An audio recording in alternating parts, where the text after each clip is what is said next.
Hello everyone, welcome to Prime Recaps. Please like and subscribe to support the channel. It will make us happy and help us to keep making videos like this. Today, I'm going to be explaining a movie titled The Covenant, released in the year 2006.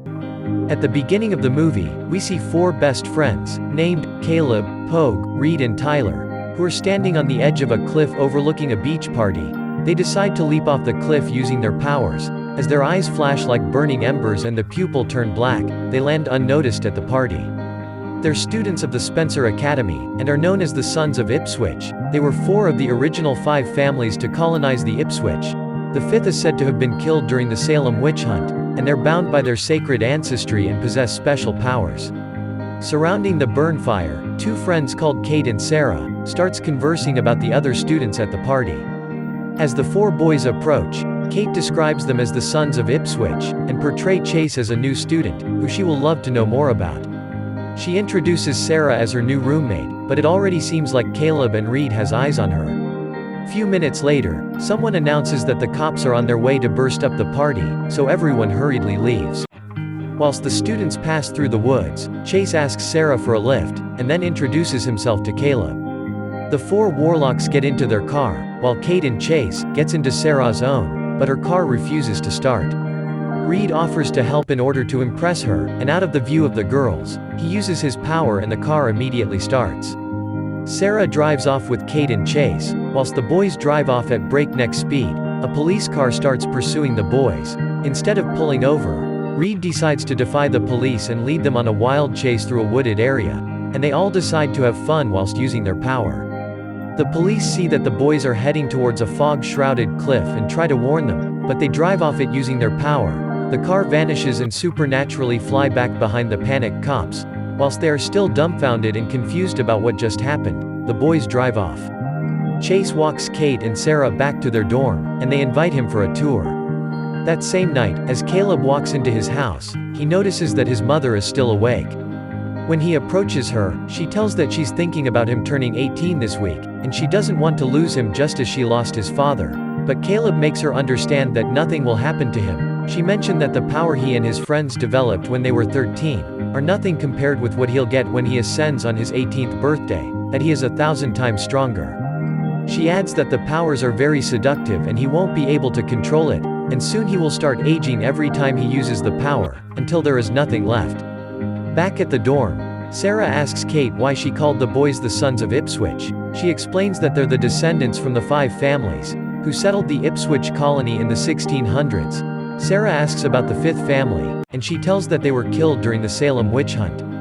Kate says that she noticed Caleb and Reed checking her out that night, and she advises that she settles for Caleb, but it seems like Sarah is already interested in Caleb. Same night, the police finds a teen who was magically murdered in his car.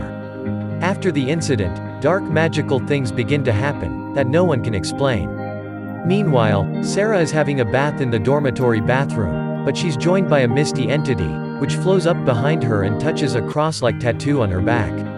Whilst she makes her way back to the room, she looks around nervously when all of a sudden, Reed appears in front of her and offers to check the bathroom, to ascertain if someone else is there, but they find nothing, and he bids her good night. Next scene opens as Caleb is driving and talking to Pogue on the phone. He informs Pogue about the dead student found dead of overdose.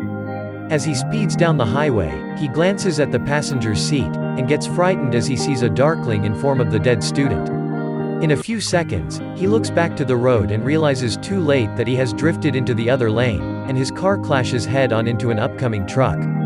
His car disintegrates into shards of junk metal, and then miraculously reassembles, still unscathed after the truck passes through it. He picks up his phone and explains to Pogue what he has just seen, and they conclude that they've to speak to Reed that night, since he's their only suspect.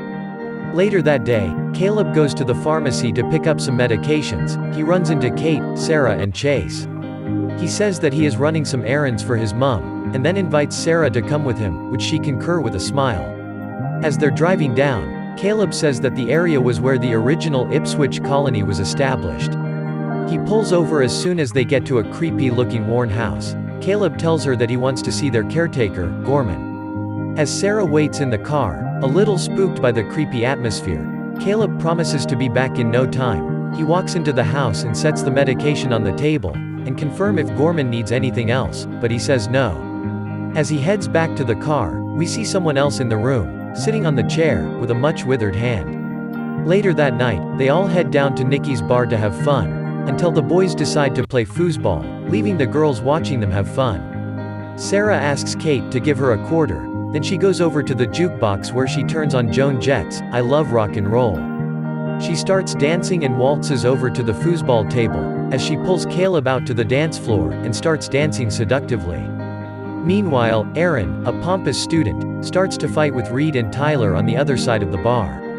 They go to the back door to continue. While they are arguing over a bet they made, the bar manager opens the door with a bat in his hands, and instructs them to knock it off and leave. Aaron and his friends walks out.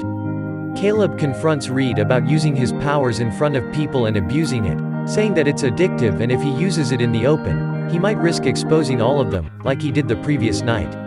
Reed claims that he wasn't involved in the dead student, but he is full of envy and refuses to listen. Caleb and Reed starts fighting using their superpowers. Caleb, who's a lot stronger than Reed, beats him up, and Pogue decides to hold Caleb back from hurting Reed more. After they leave the pub, Caleb gives Sarah a ride back to the dorms, and before she steps out of the car, she kisses him. That night, Sarah has a terrifying nightmare, where a swarming spider makes its way into her ear. She screams in panic, knocking over a lamp which illuminates the hundreds more swarming spiders, crawling on the floor and the ceiling. Having woken up from the nightmare, she looks around and is relieved to see no spiders. The following day, Sarah is at the library reading about some books, relating to witches and paganism. Kate disrupts Sarah, who states that she's reading about Caleb's family history, and asks Kate if she knew that the witch hunting started in Ipswich, but Kate clearly doesn't know much about it. It's a rainy night, Caleb and Sarah are sitting in his car. He asks her to accompany him to the Fall Fest dance on Saturday, which also happens to be his birthday, and she agrees. They're obviously attracted to each other and they kiss passionately. The next morning, during swimming practice, Caleb and Chase have a swimming race. They swim in lanes next to each other. On their return lap, Caleb notices Chase's eyes turn yellow and then going all black, showing that he also has powers. Few seconds later, Caleb smashes his head into the side of the pool. He's now conscious, as he opens his eyes and sees his friends looking down at him. They tell him that Chase saved him from drowning after he hit his head. After the incident, in the classroom, Caleb starts suspecting Chase. He stares at Chase from across the room while lecture is going on. Caleb and Pogue breaks into the administration office to delve into Chase's background and profile. They look up his family history and finds out that his adoptive parents died on his 18th birthday. As soon as they hear the footsteps of a guard approaching, they suspend themselves in midair near the ceiling. Meanwhile, Kate is hospitalized as a result of the mysterious bite marks, and a sickness similar to the spider attack in Sarah's nightmare. The four warlocks meet in the creepy house basement. Caleb uses his power to take a book from the nearby shelf. It hovers above a strange table, on which a circle of flames erupts. The book contains the names of all the people who brought witch charges against John Putnam, and they realize that Chase is Putnam's son, a descendant of the fifth bloodline, and he's one of them. He killed his adoptive father on his 18th birthday, then tracked down and killed his real father and absorbed his power. As a result of Chase's growing addiction for magic, he has been planning to force Caleb to will all of his power over to him. They discuss the potential threat Chase poses. Sarah calls Caleb and informs him about Kate's situation. She adds that they are taking her to a hospital in Gloucester. They get to know that Chase cast the spell on her. Pogue is furious and he decides to confront Chase, even after the warning of others. Pogue screams down the highway on his motorbike, and as soon as he sees Chase in the middle of the road, he intends to use his motorbike to run him over, but Chase uses his powers to bring him down. Chase spitefully beats him up, and the encounter leaves Pogue hospitalized as well. That night, Chase visits Sarah in form of Caleb, as he silently walks in her room. Few minutes later, she opens the door and is shocked to see another Caleb again. The Caleb sitting on the bed morphs into Chase. He makes Sarah unconscious and casts a spell on her. He confesses to his crime and tries to coerce a deal with Caleb. Chase tells Caleb to will his power to him on his upcoming birthday, when he ascends, unless he'll kill his family and friends. Shortly after, they start fighting, but Chase is too powerful. Chase wants to enhance his power and see if it can counteract with the aging effect, despite being told that it's not how it works. Caleb tells him to leave Sarah alone and stop the spell, which he did as he leaves. After Sarah becomes conscious, Caleb decides to reveal the truth about himself and the covenant to Sarah, as well as introduce her to his father, who is only 44 years but looks extremely old, because he is a victim of the effects of his own magic addiction. On the night before Caleb's birthday, which is also the night of the Fall Fest dance, Caleb instructs Reed and Tyler to take Sarah to the dance and watch her closely.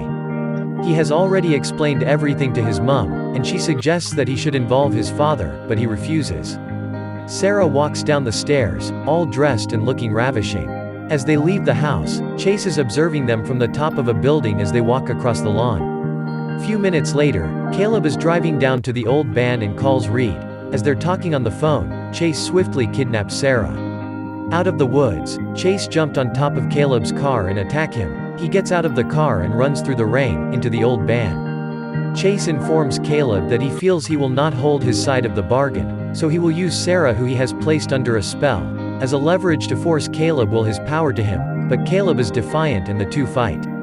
Whilst they fight using their magic, Caleb's ascension takes place. Now he is much stronger, but still not strong enough to defeat Chase. As they're battling, Caleb's mother goes to his father, who is decrepit. She convinces him to will his own power to Caleb, in order to save him. As soon as Caleb's father makes the statement, he dies, and Caleb begins to blast away Chase. After a few back and forth shots, Caleb finally hurls a massive blast of magic that lifts Chase off the ground, and knocks him into the exploding part of the barn. Caleb runs into the barn to rescue Sarah, just as the structure collapses. The next day at the hospital, Pogue and Kate are recovering and regaining consciousness. Meanwhile, Caleb and Sarah are still at the barn with the firefighters, when one of the firefighters informs them that there has been no trace of Chase, which indicates that he has probably escaped, or transported to hell. The movie ends with Caleb using his magic to fix his broken windshield. Then he and Sarah drives away quietly, wondering if Chase is really gone. I hope you like the movie. Please turn on the bell icon to be the first to watch our videos when we post contents like this. You can also suggest a movie you'll love us to explain in the comment section. Thanks for watching.